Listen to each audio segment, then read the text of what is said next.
Buenos días, estimados estudiantes de Participación y Argumentación Democrática. Esta semana, como ya les dije, vamos a continuar con la segunda parte del libro El medio es el masaje. La semana pasada ya vimos la primera parte del libro y esta semana, según lo que conversamos en la videoconferencia, ustedes estaban teniendo dificultades para la lectura del libro, tal vez era muy pesada y tal vez demasiada cantidad, por lo que tomé la decisión de que no tengan que leerlo. Aunque esta presentación ya está lista, vamos a trabajar con esta, pero yo les voy a, verbalmente les voy a contar de qué se trata el libro. Espero poder llevarlo a cabalidad para que no perdamos ninguna información relevante, porque esta información va a servir para seguir trabajando. A mí me gustaría que nosotros como trabajáramos con este libro, porque creo que entrega varias pautas sobre cómo analizar, por ejemplo, las redes sociales o los chats. Creo que por eso estamos trabajando con este libro, para que podamos analizar desde nuestra vivencia personal cuál qué fenómenos están sucediendo con el uso de las tecnologías en nuestra época. Eso. Bien, antes de continuar, voy a recordarles de qué se trata este libro. Este es una investigación y un ensayo multimedial, es decir, que ocupa no solamente la palabra escrita, sino también imágenes y mensajes, mezclando imagen con texto, sumado a el uso de tipografía y mayúscula minúscula, que van dándole una cualidad diferente y una textura diferente al texto. Como les mencioné en nuestra presentación anterior en la videoconferencia, esta presentación es un ejemplo de cómo realizar subtítulos y cómo realizar resúmenes, además de ser el resumen del libro. Bien, volviendo a nuestro libro que nos convoca, que es El medio es el masaje, quiero recordarles un poco cuál era la tesis que sostiene el escritor. El escritor dice que las tecnologías de comunicación, en general todas las tecnologías y en específico las tecnologías de comunicación que ha creado la especie humana, no solamente han mejorado o han modificado nuestras formas de comunicarnos, sino que también han modificado nuestras formas de entender el mundo y de crear el mundo. Es decir, que luego de estas tecnologías, entre ellas el alfabeto, la imprenta, etc., después de estas tecnologías nosotros podemos crear un mundo diferente, porque nuestro paradigma de comprensión se ha modificado. Eso es básicamente la idea que intenta demostrar constantemente a lo largo del texto. Para lograr evidenciar este fenómeno de las tecnologías de comunicación, él hace un recuento histórico desde la antigüedad, cuando no existía el libro, hasta nuestra época actual. Sin embargo, por la fecha de edición del libro y por lo que muestra, se refiere principalmente hasta más o menos el año 1980, y se refiere específicamente hacia la televisión. No obstante, nosotros podríamos extrapolarlo a las tecnologías de información actuales, que son los computadores y los celulares. Eso va a quedar abierto, eso es una pregunta abierta. Bien, entonces, volviendo a lo que nos convoca, entonces comienza con la era prealfabética, es decir, cuando no existía la escritura. En ese y luego pasa a mostrarnos cómo cambia el mundo luego con el libro, cómo cambia el mundo con la imprenta y cómo cambia el mundo con la televisión. vamos en concreto a lo que habla en esta segunda parte del libro. Él retoma la idea del oído y la vista que estábamos viendo en la primera parte del libro. Él hace una diferencia entre el sentido de escuchar con el sentido de la escucha y el sentido de la vista. Y cómo cambia la sociedad cuando predomina el sentido del oído con el sentido de la vista. Es decir, cuando era prealfabético, o sea, no existían los libros, predominaba el oído, y cuando no existían, y luego cuando existió el libro, predominó la vista. ¿Qué pasa en este cambio? Es lo que él habla en estos dos párrafos, que primero explica que el sonido es diferente a la vista. ¿Por qué? Porque es envolvente y cubre todo el ambiente. A diferencia de la vista, nosotros podemos dejar de mirar, pero no podemos dejar de escuchar. El sonido viene por todos lados y en todas direcciones. No tiene un orden. En cambio, la vista está ordenado panorámicamente. Nosotros vemos una especie de rectángulo cuando miramos. Y está todo puesto en su lugar, tiene un orden. En cambio, el oído está claro, no tiene espacio, o tiene un espacio que no tiene una forma definida. Eso respecto a la reflexión sobre el sentido del oído y el sentido de la vista. Ahora, ¿cómo se aplica eso a las sociedades? Es lo que, o las consecuencias de eso, es lo que el autor intenta ir relevando.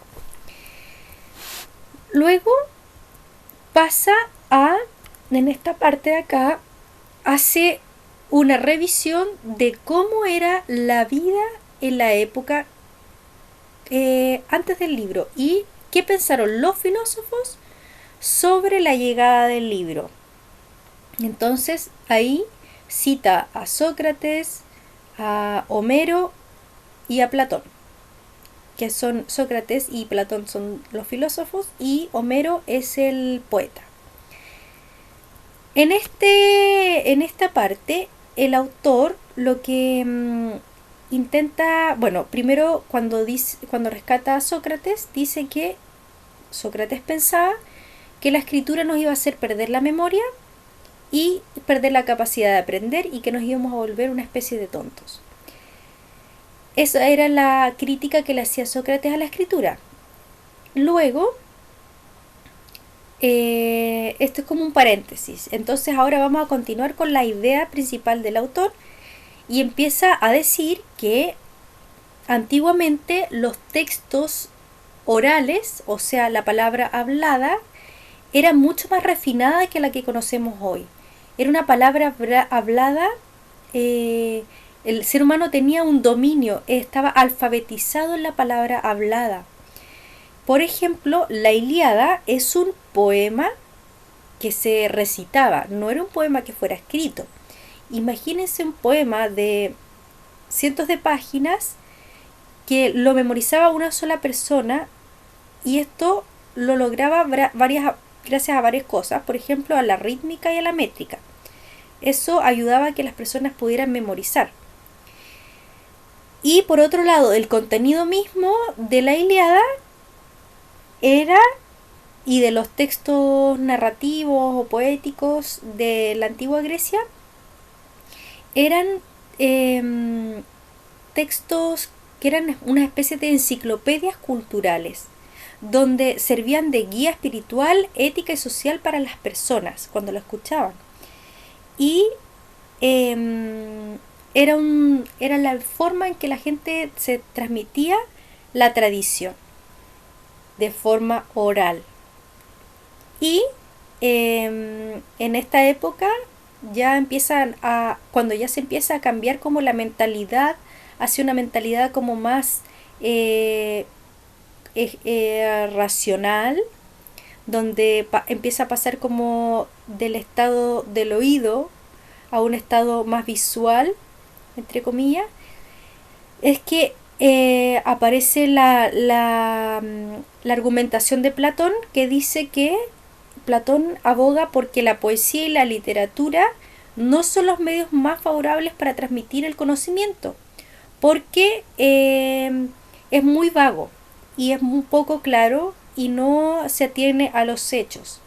Y él plantea de que lo más apropiado para transmitir el conocimiento de la cultura no es entonces los cuentos o la poesía, sino eh, métodos más precisos de comunicación y clasificación y de investigación de los hechos.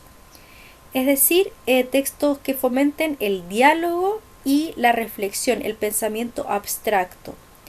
Y este pensamiento abstracto es el que surge en la época de los griegos, y por eso es que nosotros siempre volvemos a los griegos, porque los griegos en esta época se despierta ese pensamiento abstracto. Y según este autor, es que ese pensamiento se despierta gracias a la escritura. Sin embargo, también se puede pensar que gracias a que se despertó ese pensamiento se creó la escritura, pero esa no es la tesis del autor. Esa sería una contratesis o un contraargumento. Inventado, o sea, desde mi perspectiva.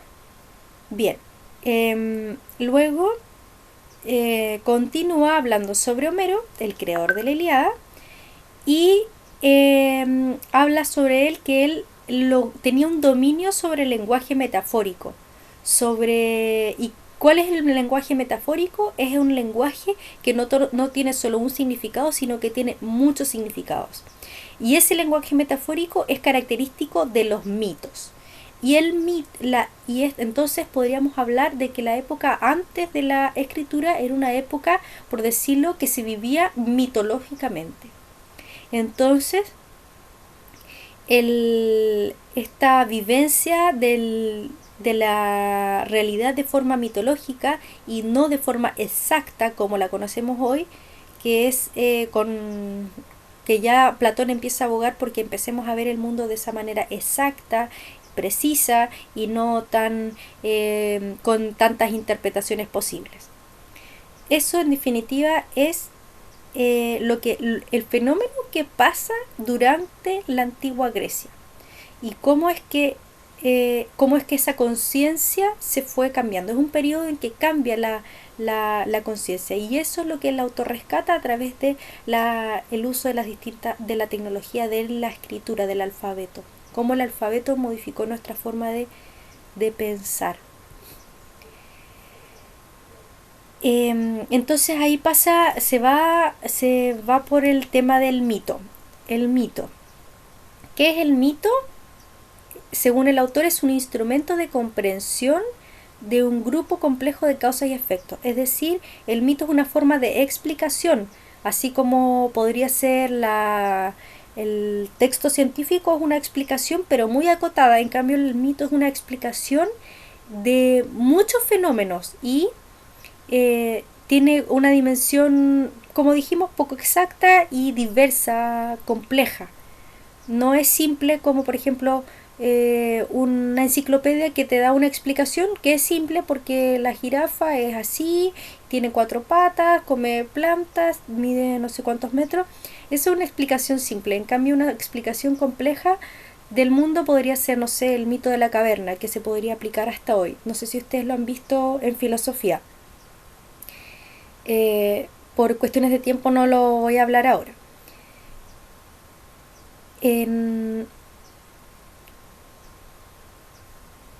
Bien, entonces en esta parte el autor vuelve a su tesis inicial y la voy a leer porque esta parte creo que está bien que se lea. El circuito eléctrico, estamos volviendo a la tesis que el autor plantea. El circuito eléctrico da una dimensión mítica a nuestros actos individuales y grupales ordinarios. Es decir, que es lo que plantea el autor, es que esta vivencia mitológica de la realidad, que era propia de la época donde no existía el alfabeto, con la televisión está volviendo. Estamos volviendo a vivir una época mítica, de la realidad. Sin embargo, seguimos pensando con el pensamiento racional fragmentado y aislado. Entonces, lo que plantea el autor es que hay una mezcla muy extraña en esta época que estamos viviendo. Y acá da un ejemplo que para mi gusto no queda tan claro, pero se los voy a plantear porque el autor lo pone. Un ejemplo de este fenómeno que vuelve lo mítico con lo que vuelve lo mítico es el fenómeno de los artistas de rock o los artistas de pop. Y en este caso él cita a los Beatles, que no solamente son un grupo de música, sino que es como están mitificados, son como unos héroes de la música. Y, y tienen una vestimenta, un look, una forma de vida. Entonces, como todo su estilo en verdad les da, o sea, la forma en que han sido comunicados por los medios tiene una dimensión mítica. Y así es como él relaciona esta mítica del mundo prealfabético con nuestra época actual. Y luego plantea de que los jóvenes yo le puse esas fechas, pero es para que ustedes se ubiquen en el tiempo, aproximadamente de 1930 a 1970, estos jóvenes buscan vivenciar la realidad de una forma unificada, holística, a diferencia de las generaciones del siglo XIX, que tenían patrones aislados de comprensión del mundo. Bien, sigamos con la siguiente página. En esa página se habla sobre la vivencia actual del oír y el ver. Que el autor habla de vivencia actual y yo les pongo las fechas aproximadas para que ustedes tengan una noción de tiempo respecto a cuándo fue publicado el libro. Sería más o menos de 1920 a 1980. Dice, actualmente se ha perdido la comprensión auditiva, nos cuesta entender lo que los otros dicen, sumado a ello la palabra hablada ha perdido credibilidad, lo que no se puede ver no es creíble. Entonces acá vuelve a la dicotomía oír y ver y plantea de que nosotros hemos perdido nuestra capacidad de comprender el lenguaje hablado. Porque la palabra hablada también ha perdido su lugar, su credibilidad. O sea, si alguien te dice algo, tú ya no lo crees. Es ver para creer. Y ese ver para creer es propio de la conciencia de la época alfabética. De hecho,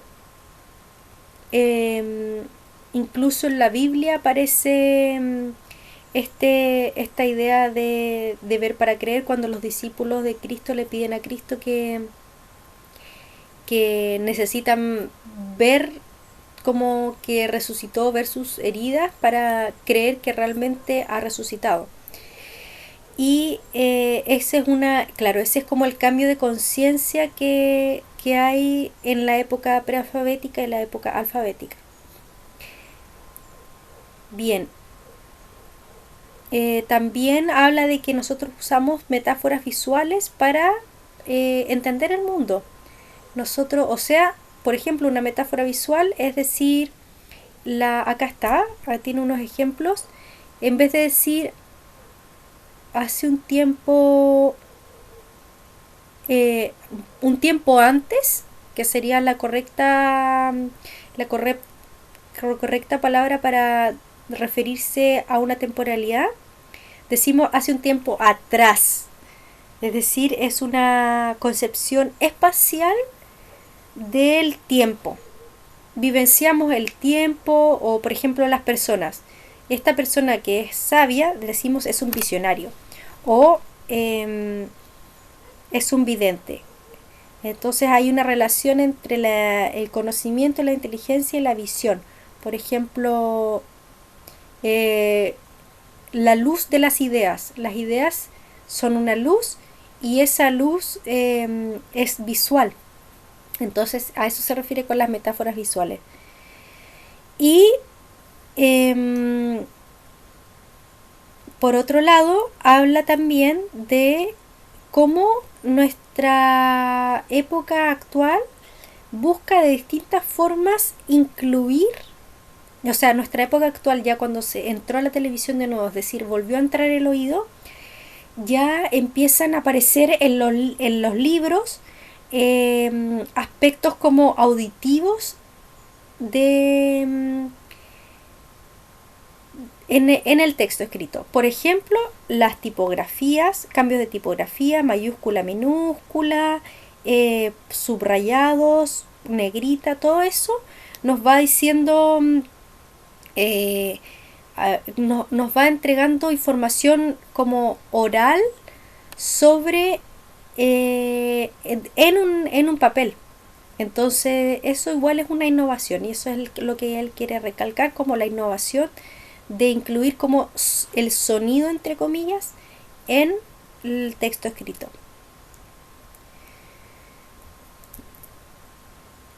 Eso sería básicamente lo que él habla en esta sección. Continuamos con el libro. Acá cita a un escritor famoso que es James Joyce. James Joyce es un escritor sumamente importante para la literatura europea y también occidental, y para nosotros también. Él es un libro muy revolucionario, o sea, él es un escritor muy revolucionario de su época y este autor lo cita. Dice que James Joyce es un ejemplo de el uso de los elementos auditivos en la escritura.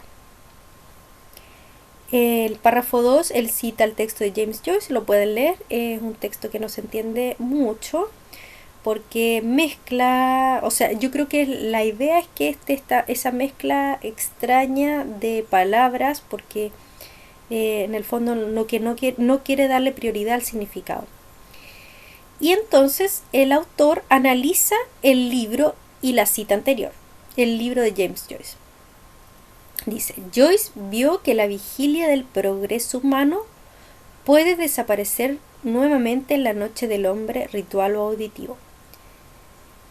Entonces, si se acuerdan, es la misma idea que el autor nos planteó recién sobre el hecho de que vuelva la época del mito, del mito, de lo ritual, de la palabra hablada.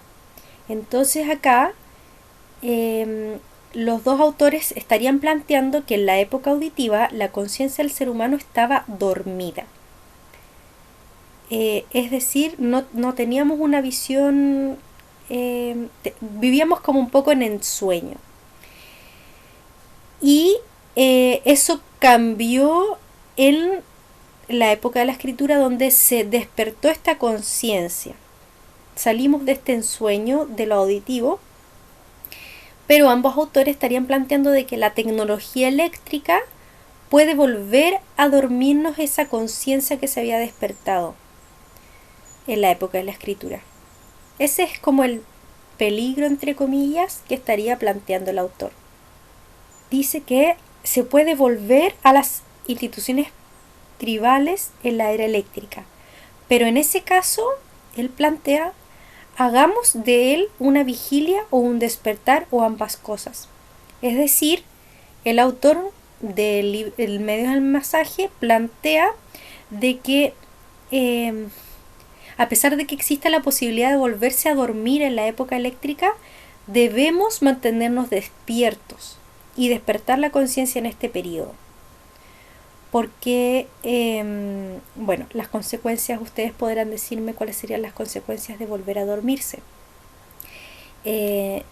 Y plantea que debemos ser como James Joyce, que descubrió la manera de vivir simultáneamente en los dos modos de cultura, es decir, alfabética y prealfabética, de la cultura con plena conciencia. Eso sería como la misión de esta época. Bien, yo creo que lo dejamos hasta ahí porque si no se alarga demasiado y la próxima semana vamos a seguir trabajando con el resto del texto. Espero que estén muy bien y que tengan una muy buena semana.